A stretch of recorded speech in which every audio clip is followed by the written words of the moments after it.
3 বছর রাবণ করার পরে এরপরে যখন আমাদের সামনে ফিরে আসছেন ঐতিহাসিক ভাবে ফিরে এসেছেন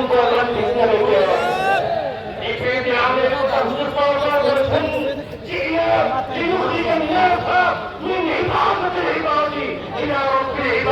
এই বাক্য তিনি বের হওয়ার পরে বলেছিলেন হয়তো খেলাফত নয়তো শাহাদাত চেষ্টা গেছে। আপনাদের কাছে আহ্বান জানাই আল্লামা মামুনুল হক সাহেবের হাত ধরে বাংলাদেশের ইসলামী হুকুমত কায়েম হোক। আমরা কারা কারা চাই আল্লাহু আকবার। সাথে সাথে আমাদের উপজেলার পক্ষ থেকে আল্লামা মামুনুল হক সাহেবকে আমরা অফার দিয়ে বলতে চাই নবীর সৈন্যদের মতো আমরা আপনার কানে বানে সামনে পেছনে আছি, আমাদেরকে নিয়ে চলুন।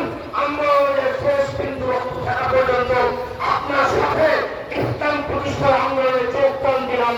কেমন পর্যন্ত ভাগ বদল করে ঠিক রয়েছে। এ পর্যায়ে আমাদের সম্মুখে আজকে সভা প্রধানমন্ত্রী বক্তব্য পেশ করবেন